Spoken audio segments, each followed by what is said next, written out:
Janabheri news కి స్వాగతం. Bulletin లో ముందుగా హెడ్లైన్స్ చూద్దాం.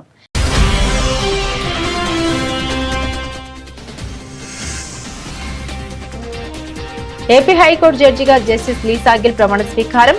లీసా గిల్ తో ప్రమాణ స్వీకారం చేయించిన చీఫ్ జస్టిస్ ధీరజ్ సింగ్ ఠాకూర్.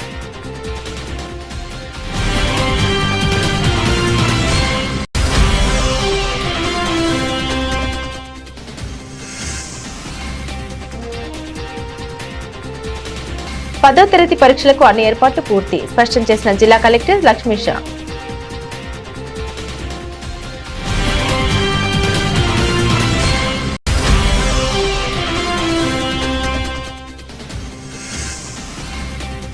దోమల ద్వారా వ్యాప్తించే వ్యాధిని నివారించేందుకు ప్రతి శుక్రవారం డ్రైడేగా పాటించాలి.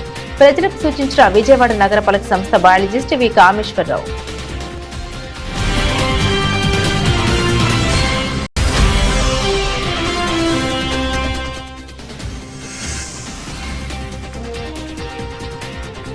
కేఎల్యూలోని ఐఓటీ విభాగం ఆధ్వర్యంలో ఘనంగా projects expo.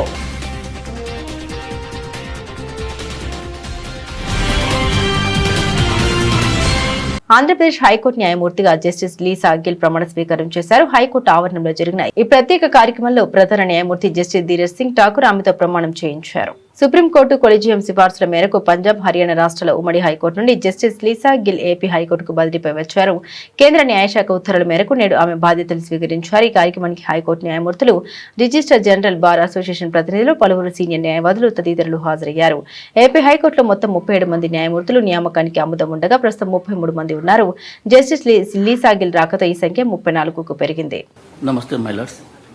With the permission of my lord, the Honorable the Chief Justice, I declare that all the Honorable Judges have assembled. With the permission of my lord, the Honorable the Chief Justice, I read out the notification of transfer of Honorable Ms. Justice Lisa Gill, Judge, High Court of Punjab and Haryana, to be a Judge of the High Court of Andhra Pradesh. In exercise of the power conferred by Clause 1 of Article 222 of the Constitution of India, the President, after consultation with the Chief Justice of India, is pleased to transfer Ms. Justice Lisa Gill, Judge, High Court of Punjab and Haryana, to be a Judge of High Court of Andhra Pradesh, and to direct her to assume charge of her office in the High Court of Andhra Pradesh. His Excellency, the Honorable Governor of Andhra Pradesh, as per GORT number 83, Law LA and JSCF, Department dated 9/3/2026, delegated the powers to Honorable Sri Justice Dheeraj Singh Thakur, the Chief Justice of the High Court of Andhra Pradesh, to administer the oath of Honorable Ms. Justice Lisa Gill. With the permission of my lord, the Honorable the Chief Justice, I now read out the government order. Under the Article 219 of the Constitution of India, the Governor of Andhra Pradesh hereby appoints the Honorable Sri Justice Dheeraj Singh Thakur, Chief Justice of the High Court of Andhra Pradesh, as the person before whom Honorable Ms. Justice Lisa Gill, Judge, High Court of Andhra Pradesh, High Court of Punjab and Haryana, who has been transferred as Judge of High Court of Andhra Pradesh, shall make and subscribe an oath of affirmation according to the form set out for the purpose in the third schedule to the Constitution of India before she enters upon her office. May I now request my lord, the Honorable the Chief Justice, to administer the oath.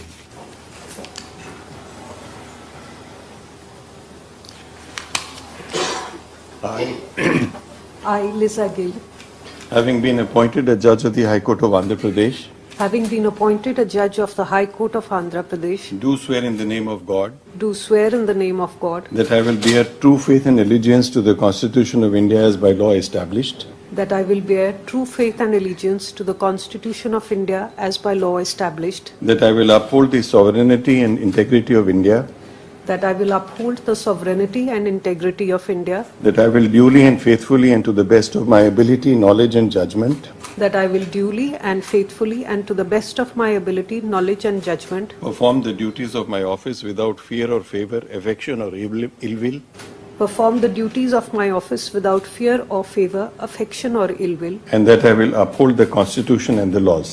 and that I will uphold the Constitution and the laws.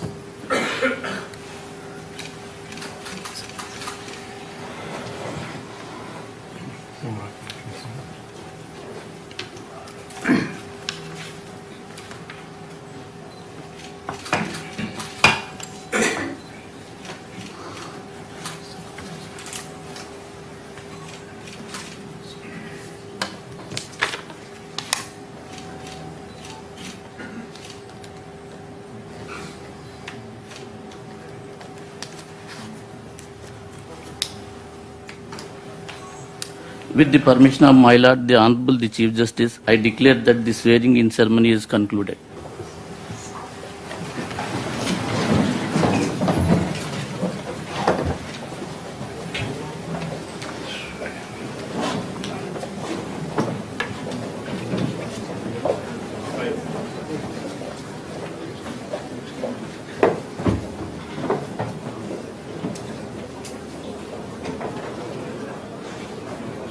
ఆరు నెలల్లో స్థానిక సంస్థల ఎన్నికలు వస్తున్నాయని మంత్రులకు CM Chandrababu Naidu స్పష్టం చేశారు. అందుకు అందరూ సిద్ధంగా ఉండాలని సీఎం సూచించారు. ఇప్పటివరకు జరిగిన అన్ని ఎన్నికల్లో మనమే గెలిచామని సీఎం చంద్రబాబు ఈ సందర్భంగా గుర్తు చేశారు. ఎన్నిక ఏదైనా మనమే గెలవాలంటూ వారికి సీఎం చంద్రబాబు దిశానిర్దేశం చేశారు. రాజధాని అమరావతిలోని సచివాలయంలో సీఎం చంద్రబాబు సారథ్యంలో కేబినెట్ సమావేశం జరిగింది. ఈ సందర్భంగా మంత్రులకు ఆయన కీలక సూచనలతో పాటు దిశానిర్దేశం చేశారు. భూగర్భ నీటి మట్టం పెంచేందుకు ప్రత్యేక చర్యలు తీసుకుంటున్నట్లు వెల్లడించారు.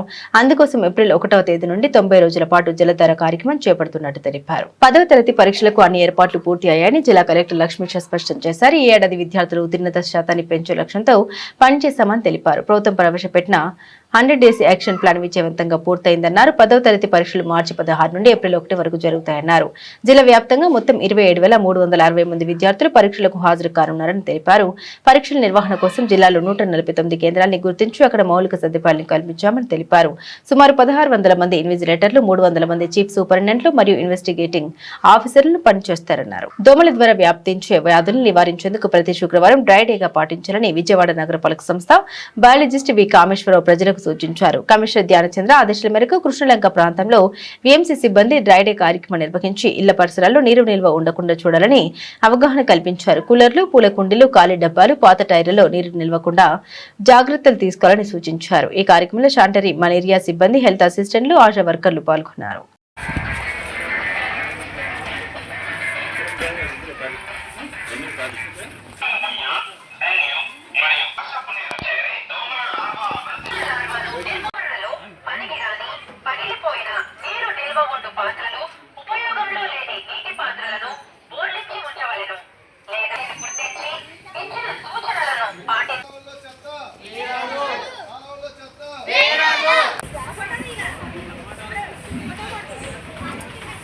స్థానిక వెంకటేశ్వరంలో కేఎల్ యూనివర్సిటీలోని ఐఓటీ ఇంటర్నెట్ ఆఫ్ థింగ్స్ విభాగ ఆధ్వర్యంలో విద్యార్థుల సాంకేతిక ఆవిష్కరణను ప్రోత్సహించే ఉద్దేశంతో జాతీయ స్థాయి ప్రాజెక్ట్ ఎక్స్పోను శుక్రవారం ఘనంగా నిర్వహించారు. ఈ ఎక్స్పోలో దేశవ్యాప్తంగా పలు ఇంజనీరింగ్ కళాశాలకు చెందిన బీటెక్ ఐఓటీ విభాగానికి చెందిన విద్యార్థులు రూపొందించిన పలు వినూత్న సాంకేతిక ప్రాజెక్టులతో పాటు వడ్డేశ్వరం, తాడేపల్లి పరిసర గ్రామాల్లోని ప్రభుత్వ, ప్రైవేట్ పాఠశాలకు చెందిన బాలబాలికలు రూపొందించిన పలు రకాల ప్రాజెక్టులు ప్రదర్శించారు.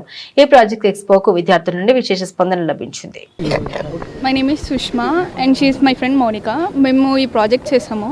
ఈ ప్రాజెక్ట్ అనేది ఒక ఫార్మర్కి ఎలా హెల్ప్ అయ్యిద్ది అండ్ ఒకవేళ సోలార్ ఎనర్జీ దాని గురించి చెప్పిద్ది. అండ్ ఈ ప్రాజెక్ట్లో రూమ్ టెంపరేచర్ అంటే గ్రీన్ హౌస్ అంటే ఏంటి అనేది మీకు చెప్తా తిను. మనకి ఎలక్ట్రిక్ బైక్స్ ఎలా యూజ్ అవుతాయో సేమ్ ఇలాగే మనం సైకిల్ని కూడా యూజ్ చేసుకోగలం అని చెప్పి తెలియడానికి మేము ఈ సైకిల్ తయారు చేసాం. అండ్ మనకి ఇది ప్లేస్మెంట్స్కి కూడా చాలా యూజ్ అవుతుంది. ఎందుకంటే ఇది రియల్ టైం ప్రాజెక్ట్. స్టూడెంట్స్ వాళ్ళ ఓన్గా ఒక ఎలక్ట్రిక్ చేయగలం అని చెప్పి ప్రూవ్ చేసుకోవడానికి చేసింది. ఇది ప్లేస్మెంట్స్లో చాలా బాగా యూజ్ అవుతుంది. బికాజ్ ఎక్కువ ప్యాకేజెస్ రావడానికి కానీ ఏదన్నా చేయడానికి కానీ వేరే ఇండస్ట్రీకి డెవలప్మెంట్కి ఇవ్వడానికి కానీ మనం స్టార్ట్ చేసుకోవటానికి కానీ ఇది బాగా యూజ్ అవుతుంది. ఎందుకంటే మన ఓన్గా చేసుకున్న ఇది ప్రాజెక్ట్ కాబట్టి. Good afternoon. నా పేరు రోహన్. నేను కేఎల్ యూనివర్సిటీలో ఫైనల్ ఇయర్లో ఇప్పుడు లాస్ట్ సెమ్లో ఉన్నాను. So we actually built a robot called Tina. It is actually functioning with generative AI and using IoT embedded systems. So it is actually connected with hardware and software, and we are in a verge of making it more productive, and we are in a state of producing a real time product to the industry. So ఇది ఈ robo ఎలా work చేస్తుంది అంటే మన commands బట్టి మనం speech to text, speech to speech, so మనం ఏం కమాండ్ చెప్తామో అలా రోబో ఫాలో అవుతుంది. మనం ఇప్పుడు మూవ్ ఫార్వర్డ్ అంటే మూవ్ ఫార్వర్డ్ అవుతుంది. సో మనం ఏమైనా కావాలన్నా లైక్ మనం కమాండ్స్ చెప్తే గివ్ మీ హ్యాండ్ షేక్ చెప్పినా హ్యాండ్ షేక్ ఇస్తుంది. సో అది మనం ఏం కమాండ్ చెప్పినా అది ఫాలో అవుతుంది. మనం జనరేటివ్ ఏఐలో ర్యాగ్ ఆర్కిటెక్చర్ వాడుతున్నాం. మనకు కావాల్సిన ఇన్ఫర్మేషన్ అంతా ఒక పీడిఎఫ్ ఫార్మాట్లో ఫామ్ చేసేసి మనం జనరేటివ్ ఏఐలో ఒక ఏజెంట్ ద్వారా ఇస్తున్నాం. సో ఆ ఏజెంట్ హార్డ్వేర్కి మనం లింక్ చేస్తాం. ఆ హార్డ్వేర్ ద్వారా మనకి కమ్యూనికేషన్ వీల్స్కి వెళ్తుంది. మూవ్ ఫార్వర్డ్ అంటే మూవ్ ఫార్వర్డ్ వెళ్తుంది. సో బ్యాక్వర్డ్ అన్న అలా మనం ఏం చేసినా అది అలా డిటెక్ట్ అవుతుంది. సో ఇది Tina the robot. My name is Kirti and I am from IoT department, currently final year in KL University. So here in the KL University there is a classworks or a very well defined and practical hours and skill hours. They not only tell about the theory subject, they will give the knowledge about with a practical knowledge, and we can. So based on that knowledge, we can build a real-time projects, all those, and we can see. Only అకాడమిక్సే కాకుండా మేము main projects పైన concentrate చేస్తాం. అవి real వరల్డ్లో అంటే మనం ఏం చదివామని కాకుండా అది రియల్ వరల్డ్లో అప్లై చేసినప్పుడే మనకి అది ఏంటి అని చెప్పి దాని గురించి స్పెసిఫిక్గా తెలుస్తుంది. సో వీటి వల్ల మనకి ప్లేస్మెంట్ ఇంటర్వ్యూస్ టైంలో ఏదైనా కానీ చాలా హెల్ప్ అవుతుంది. సో అప్పుడు మనం వాళ్ళు ఏం అడిగినా ఆన్సర్ చేయగలిగేట్టు ఉంటుంది real world projects. My name is Varsha, and I am from IoT department, currently pursuing my final year. ఇక్కడ క్యాంపస్ ప్లేస్మెంట్స్కి సెపరేట్ ట్రైనింగ్ ఉంటుంది. This is very helpful. Campus recruitment training అనేది 3-1 నుంచి స్టార్ట్ అవుతుంది. దీంట్లో మాకు వెర్బల్ యాప్టిట్యూడ్ అండ్ ఒక programming language మీద hands on practice చేపిస్తారు. రియల్ అండ్ ఇంకా చాలా ప్రాబ్లమ్స్ ఇచ్చి మాతో ప్రాక్టీస్ చేయిస్తారు. ఇది మాకు ప్లేస్మెంట్స్లో చాలా హెల్ప్ఫుల్ అయింది. ఈ సిఆర్టీ ట్రైనింగ్ వల్ల నేను 2 కంపెనీస్లో ప్లేస్ అయ్యాను. ఒకటి వచ్చేసి ఎల్టీఎం మైంట్రీ అండ్ ఇంకోటి ఎన్సీఆర్ ఎట్లియోస్. నాకు 10 lakhs ప్యాకేజ్ వచ్చి NCR Atleos website. So here for that we placed NPK sensors, soil sensors, temperatures etcetera. So nowadays IoT is used in everywhere worldwide. So for that we combine IoT with agriculture. అంటే అగ్రికల్చర్లో IoT ఎలా వాడుకోవాలి and మనకి ఎంత important. So without that we use solar power for the current. We build a website for that. We can operate them with our phone. So if we on one motor, that it will on automatically without any human need. మనం ఫోన్లో operate చేసేయచ్చు దీన్ని. అంటే ఇప్పుడు ఒక farmer మనం ఇంటి దగ్గర నుంచి కూర్చుని మనం పొలం దగ్గరికి వెళ్ళకుండా ఇంట్లోనే కూర్చుని ఇంట్లోనే మొత్తం వాడుకోవచ్చు. ఇప్పుడు ఇక్కడ స్విచ్ ఆన్ చేస్తే అక్కడ స్విచ్ ఆన్ అయిపోద్ది, రిపేరిగేషన్ స్టార్ట్ అయిపోద్ది, దానికి అదే నీళ్ళు పోసుకుంటుంది. దాంట్లో హ్యూమన్ నీడ్ అవసరం లేదు అక్కడ. సో డ్రిప్ ఫాగర్స్ ఏంటంటే ఇప్పుడు చాలా ఎండలుగా ఉన్నప్పుడు కొన్ని ప్లాంట్స్ అప్పటికప్పుడు రావంటే అక్కడ నుంచి రాలేము కాబట్టి ఇంటి దగ్గర నుంచి మనం మొబైల్ నుంచి ఆపరేట్ చేసి ఫాగర్స్ని ఆన్ చేస్తే అవి మంచులో పడుతూ ప్లాంట్స్ని తడుపుతూ ఉంటాయి. So we build a website అన్నమాట. Let me show you. Ramzan మాసంలో ఉపవాస దీక్షలో ఉండే ముస్లిం సోదరుల కోసం ఏర్పాటు చేసే ఇఫ్తార్ విందు ఆత్మీయత, మత సామరస్యానికి ప్రతీక అని గుడివాడ ఎమ్మెల్యే వెనుగళ్ల రాము అన్నారు. గుడివాడ రూరల్ మండలం మల్లాయిపాలి గ్రామంలో మాయనటి నాయకులు నజీర్ వజీర్ ఆధ్వర్యంలో జరిగిన రంజాన్ ఇఫ్తార్ విందులో ఎమ్మెల్యే రాము, కూటమి నేతలు పాల్గొన్నారు. ముందుగా విందులో పాల్గొనేందుకు వచ్చిన ఎమ్మెల్యే రాముకు ముస్లిం సాంప్రదాయం ప్రకారం సత్కరిస్తూ మైనార్టీ నాయకులు స్వాగతం పలికారు. ఈ సందర్భంగా ఎమ్మెల్యే రాము మీడియాతో మాట్లాడారు. పవిత్ర రంజాన్ మాసంలో పాటించే ఉపవాస దీక్షల్ని ముస్లిం సోదరుడు ఎంతో భక్తి శ్రద్ధలతో పాటిస్తారన్నారు.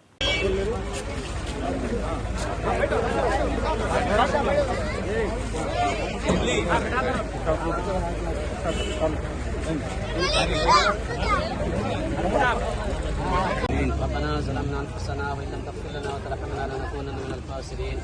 يا رحيم مولا کریم مولا ہم سب کے گناہوں کو معاف فرما. یا اللہ ہم سب کے خطاؤں کو درگزر فرما.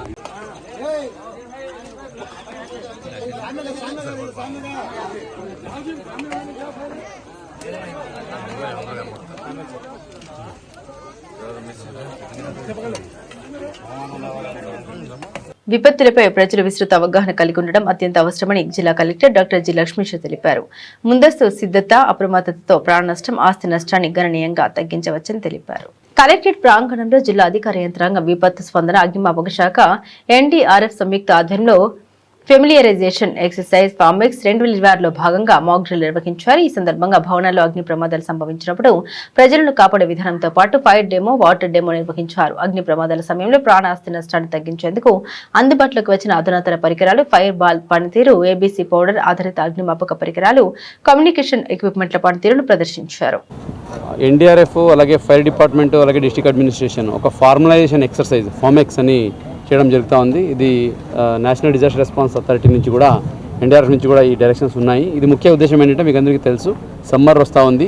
సమ్మర్లో ఈ యాక్సిడెంట్స్ ముఖ్యంగా ఫైర్ యాక్సిడెంట్స్ కావచ్చు, లేదంటే యాక్సిడెంట్ జరిగినప్పుడు పబ్లిక్ని ఎలాగా అవేర్ చేయాలి, పబ్లిక్కి ఎన్డీఆర్ఎఫ్, ఎస్డీఆర్ఎఫ్ అలాగే ఫైర్ డిపార్ట్మెంటు అలాగే ఈ రెస్క్యూ ఆపరేషన్స్ గురించి వాళ్ళకి అవగాహన ఉండాలనే కార్యక్రమంతో ఉద్దేశంతో ఈ కార్యక్రమం చేయడం జరుగుతూ ఉంది. ఇప్పుడు సమ్మర్ ఆన్సైట్ అవుతుంది కాబట్టి ఈరోజు ఎన్టీఆర్ జిల్లా కలెక్టరేట్ దగ్గర కూడాను ఈ డెమో పెట్టడం జరిగింది. అంటే ఈ రెస్క్యూ ఆపరేషన్స్ ఎక్విప్మెంట్స్ ఎలా వాడాలి, దాని ఉపయోగం ఏంటి, రెస్క్యూ టీం వచ్చినప్పుడు ఈ ఆపదలో ఉన్నవాళ్ళు ఎలాగ స్పందించాలి, వాళ్ళ రెస్క్యూ టీంకి ఎలా కోఆపరేట్ చేయాలి, దీని గురించి అవేర్నెస్ చేయడం జరుగుతుంది. ఇది మాక్ డ్రిల్ కూడా అని చెప్తాము. ఇది గౌరవ ముఖ్యమంత్రి వారి ఆదేశాల మేరకు ఎక్కడికక్కడ సో అవసరం ఉన్న చోటంతా ప్రతి జిల్లాలో, ప్రతి మండలాల్లో, ప్రతి కాన్స్టిట్యున్సీలో కూడా ఇలాగా డెమో చేయాలి, మాక్ డ్రిల్ చేయాలి. పబ్లిక్ని ఎంత చైతన్యవంతం చేస్తే డిజాస్టర్ టైంలో అంతా వాళ్ళు సేఫ్గా ఉంటారనే ఉద్దేశంతో ఈ కార్యక్రమం చేపడుతున్నాము. దీనికి సహకరించిన ఫైర్ డిపార్ట్మెంటు, అలాగే ఎన్డీఆర్ఎఫ్ డిపార్ట్మెంటు, అట్లాగే పోలీస్ డిపార్ట్మెంటు, జిల్లా యంత్రాంగము, అలాగే మీడియా మిత్రులు కూడా ధన్యవాదాలు తెలియజేసుకుంటూ ఉన్నాను. ఈ డెమో ద్వారా పబ్లిక్ మెయిన్లీ ఇప్పుడు ఫైర్ యాక్సిడెంట్ అయితే, లేదా గోడ కూలిపోతే, లేదా ఎక్కడైనా ఫ్లడ్ అవుతే ఎలాగ రెస్పాండ్ చేయాలి, మనము ఆపదలో ఉన్న వాళ్ళని రెస్క్యూ టీం వెళ్ళి రెస్క్యూ చేస్తున్నప్పుడు ఈ పాసర్ బై అంటే సైడ్లో ఉన్న వాళ్ళు ఎలాగ వాళ్ళు సేఫ్గా ఉండాలి, అలాగే నాన్ డిస్టర్బెన్స్గా ఉండాలి, ఇటువంటి గురించి ఈ మాక్ డ్రిల్లో వాళ్ళకి అవేర్నెస్ కల్పించడం జరుగుతుంది. సో వచ్చిన మొత్తం టీంకి మొత్తం ధన్యవాదాలు తెలియజేసుకుంటున్నాను. ఇట్లాగే ప్రతి కాన్స్టిట్యున్సీలో, అలాగే ప్రతి మండల హెడ్ క్వార్టర్లో కూడా, డివిజన్ హెడ్ క్వార్టర్లో కూడా, అన్ని ఆఫీసెస్ దగ్గర, అలాగే అన్ని public places like shopping mall, అలాగే మెయిన్ జంక్షన్స్, మార్కెటింగ్ కాంప్లెక్సెస్, ఇక్కడ కూడా ఈ రెస్క్యూ ఆపరేషన్ డెమో చేయడం జరుగుతుంది, మాక్ డ్రిల్ చేయడం జరుగుతుంది. పబ్లిక్ దీని గురించి అవగాహన తీసుకోవాలి, చర్చించుకోవాలి. డిజాస్టర్ టైంలో ప్యానిక్ అవ్వకుండా మనము కామ్గా ఉండి వచ్చే రెస్క్యూ టీంకి కోఆపరేట్ చేస్తే అటు ప్రాణహాని లేకుండా, ఇటు ప్రాపర్టీ కూడా హాని లేకుండా సేఫ్గా మనము సిచ్యుయేషన్ని హ్యాండిల్ చేయొచ్చు. దీని ముఖ్య ఉద్దేశం. దీన్ని సహకరించిన ప్రతి ఒక్కరికి ధన్యవాదాలు తెలియజేసుకుంటూ మీడియా మిత్రులకు రిక్వెస్ట్ ఏంటంటే ఈ విషయం గురించి మీరు కూడా అవగాహన కల్పించాలి. ఒక స్పెషల్ ఎపిసోడ్ లాగా చేసుకొని ఇక్కడ రెస్క్యూ టీం అందరూ ఉన్నారు, పోలీస్ డిపార్ట్మెంటు, ఫైర్ డిపార్ట్మెంటు, అలాగే మన NDRF department, SDRF, district administration, అలాగే కమాండ్ కంట్రోల్ రూమ్ ఉంటుంది.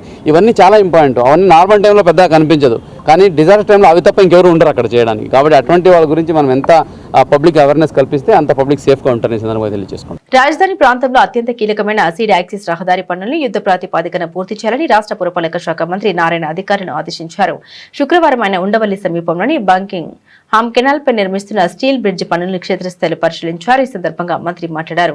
సీడ్ యాక్సిస్ రోడ్డును మంగళగిరి ప్రధాన రహదారికి అనుసంధానించే ప్రక్రియలో ఇంకా 4.5 ఎకరాల భూమికి సంబంధించిన సమస్య పెండింగ్ లో ఉందని వివరించారు. భూసేకరణ చేసేందుకు ప్రభుత్వానికి అన్ని అవకాశాలు ఉన్నప్పటికీ రైతుల ప్రయోజనాన్ని దృష్టిలో ఉంచుకుని మరో 4 రోజుల పాటు భూ సమీకరణకు సమయం ఇస్తున్నట్లు మంత్రి ప్రకటించారు.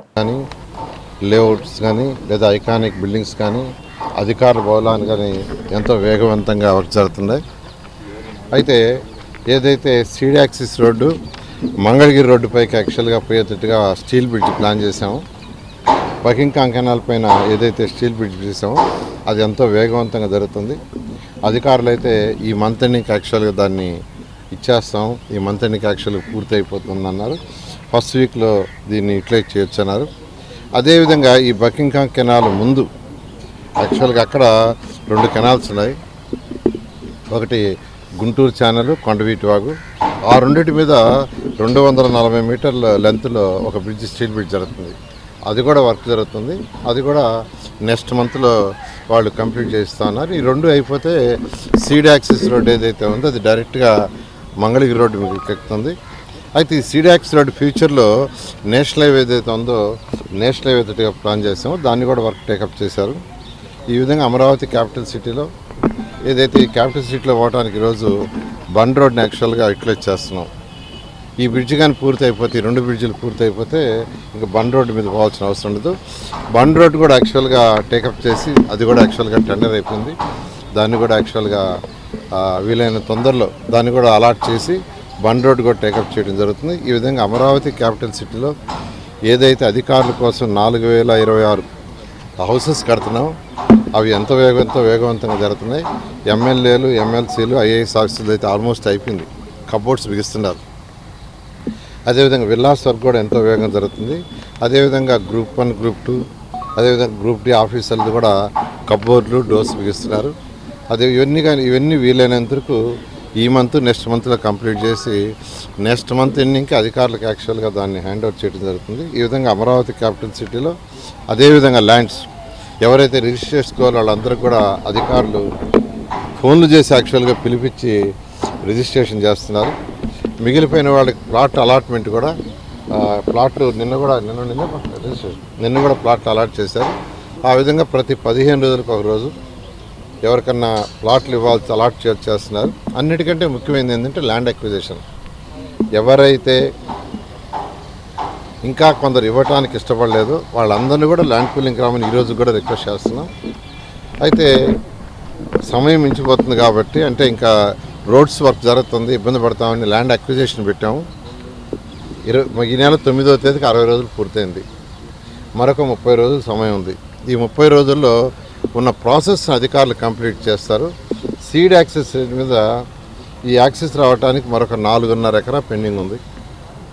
ఆ 4.5 ఎకరా రైతు సోదరులు కూడా ల్యాండ్ పూలింగ్కి వస్తే ల్యాండ్ పూలింగ్లో తీసుకుంటాం. లేని సందర్భంలో వచ్చే నెల ఏప్రిల్ 9న వాళ్ళకి చేయాల్సిన అమౌంట్ని మేము డిపాజిట్ చేసేసి యాజ్ ఇట్ ఈస్గా దాన్ని ల్యాండ్ అక్విజిషన్ తీసుకుని ముందుకు పోవడం జరుగుతుంది. నేను రైతు సోదరులందరికీ ఒకటి చెప్పేది, ట్రంక్ రోడ్స్, లేఅవుట్స్ రోడ్స్కి ఏదైతే బ్యాలెన్స్ ఇవ్వలేదో దాన్ని ల్యాండ్ పూలింగ్లో ఇవ్వాల్సిందిగా రిక్వెస్ట్ చేస్తున్నాను. లేదు అంటే ఇంకా ల్యాండ్ అక్విజిషన్ పక్క తప్పదు. ఎందుకంటే అన్నీ ఒక స్టార్ట్ అయిపోయినాయి. లేఅవుట్స్ రోడ్స్ 1500 కిలోమీటర్లు స్టార్ట్ అయింది. అక్కడ డ్రైనేజీ, సివరేజీ, ఎలక్ట్రికల్ డక్స్ కడుతున్నారు. మధ్యలో చిన్న బిట్లు ఆగిపోతే అసలు ఆ వర్క్ అంతా వేస్ట్ అయిపోతుంది. వర్క్ వేస్ట్ కాకుండా ఉండాలంటే కంటిన్యూషన్ కావాలి. అందువల్ల వీలైనంత వరకు మీరందరూ ల్యాండ్ పూలింగ్కి ఇవ్వాల్సిందిగా నేను రిక్వెస్ట్ చేస్తున్నా. లేనప్పుడు ఇంకా ల్యాండ్ అక్విజిషన్కి పోవడం జరుగుతుంది. ఏదైతే ఇప్పుడు యాక్చువల్గా మన బకింగ్హామ్ కెనాల్ మీద స్టీల్ బ్రిడ్జ్ చేస్తున్నారు, అది మధ్యలో ఒక్క బిట్టు జాయింట్ ఉంది, ఇవాళ కంప్లీట్ చేస్తారంట. చేసేసి యాక్చువల్గా వాళ్ళు పైన కాంక్రీట్ కూడా మొదలు పెడుతున్నారు. ఈ నెలాఖరాకి యాక్చువల్గా వాళ్ళు హ్యాండ్ ఓవర్ చేస్తూ ఉన్నారు. అయితే వచ్చే నెల 10వ తేదీ నుంచి దీన్ని వాడుకోవచ్చు. 10వ తేదీ ఫస్ట్ వాళ్ళైతే నెలాఖరు నుంచి వాడుకోవచ్చు అని చెప్తున్నారు. ఏదైనా మనం 1 వీక్ 10 డేస్ అనుకుంటే నెక్స్ట్ మంత్ 10th నుంచి వాడుకోవచ్చు. అయితే దీని ముందున్న 2 బ్రిడ్జ్లు కావాలి. దీని ముందు కొండవీటి వాగు, గుంటూరు ఛానల్ 2 మీద అవి కూడా వర్క్ జరుగుతుంది. అది కూడా వాళ్ళు నెక్స్ట్ మంత్ హ్యాండ్ ఓవర్ చేస్తారు. చేస్తే సీడ్ యాక్సెస్ రోడ్ త్రూ అయిపోతుంది. అంటే మధ్యలో మీరు గ్యాప్లు ఇచ్చారు సార్, రోడ్డు యాక్చువల్గా అటు కూడా తిప్పారు. మరలా అదే 4.5 ఎకరా ఇంకా రావాలి. యాక్చువల్గా నిన్న మొన్న కూడా కొంతమంది ల్యాండ్ పూలింగ్కి ఇచ్చేశారు. మరొక 4.5 ఎకరా ఉంది, వాళ్ళతో కూడా మాట్లాడుతున్నారు. ల్యాండ్ పూలింగ్కి వస్తే సరే, లేకపోతే ఏప్రిల్ 9వ తేదీ ల్యాండ్ అక్విజిషన్లో ఫైనల్గా తీసుకోవడం జరుగుతుంది. ఎందుకంటే ఏప్రిల్ 9వ తేదీకి 90 రోజులు పూర్తవుతుంది. ప్రాసెస్ 60+30 పూర్తవుతుంది. సెంట్రల్ నియోజకవర్గ ప్రజల సమస్యల్ని వేగంగా తెలుసుకుని పరిష్కరించడమే లక్ష్యంగా ఎమ్మెల్యేల కార్యాలయంలో నిర్వహిస్తున్న ప్రజా వేదిక కార్యక్రమం నిరంతరాయంగా కొనసాగుతుంది. శుక్రవారం సింగ్ నగర్లోని ఎమ్మెల్యే కార్యాలయంలో ప్రభుత్వ బోండా ఉమామహేశ్వరరావు ఆదేశాల మేరకు జరిగిన ఈ కార్యక్రమానికి తెలుగుదేశం పార్టీ యువ నాయకులు బోండా రవితేజ ముఖ్య అతిథిగా హాజరయ్యారు. నియోజకవర్గంలోని వివిధ ప్రాంతాల నుండి వచ్చిన ప్రజల నుండి ఆయన వినతి పత్రాలు స్వీకరించి వారి సమస్యల్ని సావధానంగా అడిగి తెలుసుకున్నారు. ఈ సందర్భంగా బోండా రవితేజ మాట్లాడారు. 2024 ఎన్నికల్లో ప్రజలు ఇచ్చిన చరిత్రాత్మక తీర్పుకు అనుగుణంగా ప్రస్తుత ప్రభుత్వం సంక్షేమ పథకాలను ప్రణాళికబద్ధంగా అమలు చేస్తుందని కొనియాడారు. ఇళ్ల పట్టాలన్నింటినీ కూడా రద్దు చేసి మరి ఇప్పుడు నూతన పట్టాలన్నింటినీ కూడా ఎవరైతే అర్హులు ఉన్నారో వాళ్ళందరికీ కూడా శాంక్షన్ చేసి దాదాపు 10,000 అర్జీల్ని ఇప్పుడు దాకా సెంట్రల్ నియోజకవర్గంలో నమోదైనవి. అంటే మరి రాష్ట్ర చరిత్రలోనే ఇది చాలా ప్రథమం అని కూడా ఈ సందర్భంగా గుర్తు చేస్తూ ఉన్నాను. మరి ఎవరైతే సెంట్రల్ నియోజకవర్గ పార్టీ ఆఫీసు తలుపు తట్టారో వాళ్ళందరికీ కూడా బోండా ఉమా గారి ఆశీస్సులతో తప్పకుండా న్యాయం చేస్తామని చెప్పి మమ్మల్ని కృష్ణా జిల్లాలో 70,000 మెజారిటీతో గెలిపించిన ప్రజల్ని ఎప్పుడూ కూడా గుర్తుపెట్టుకుంటాం, వాళ్ళకి అండాదండగా నిలుస్తామని చెప్పి సందర్భంగా తెలియజేసుకుంటూ ప్రజలందరూ కూడా మొహమాటం లేకుండా అందరూ కూడా ప్రతి శుక్రవారం మీ యొక్క గ్రీవెన్సెస్, అర్జీలు ఏవైతే ఉన్నాయో, సమస్యలు ఉన్నాయో అందరూ కూడా తప్పకుండా వచ్చి మాకు తెలియజేయాలని చెప్పి కూడా ఈ సందర్భంగా మీ అందరికీ మరొక్కసారి విజ్ఞప్తి చేసుకుంటూ సెలవు తీసుకుంటాం. బులెటిన్ ముగించే ముందు హెడ్లైన్స్ మరోసారి.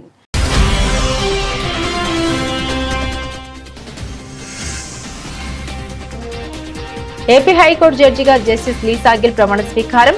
లీసా గిల్ తో ప్రమాణ స్వీకారం చేయించిన చీఫ్ జస్టిస్ ధీరజ్ సింగ్ ఠాకూర్.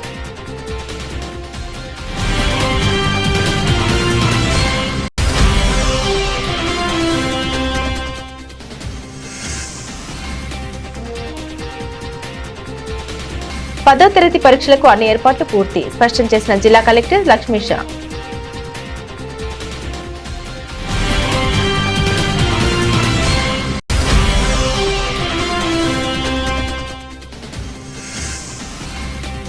దోమల ద్వారా వ్యాప్తించే వ్యాధిని నివారించేందుకు ప్రతి శుక్రవారం డ్రై డేగా పాటించాలి. ప్రజలకు సూచించిన విజయవాడ నగరపాలక సంస్థ బయాలజిస్ట్ వి కామేశ్వరరావు.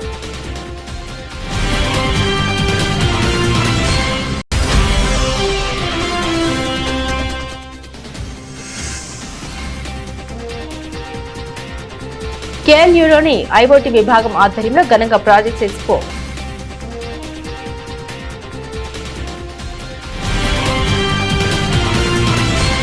ఇవి బులెటిన్లోని విశేషాలు. తిరిగి మరో బులెటిన్తో మళ్ళీ కలుసుకుందాం. అంతవరకు సెలవు. నమస్కారం.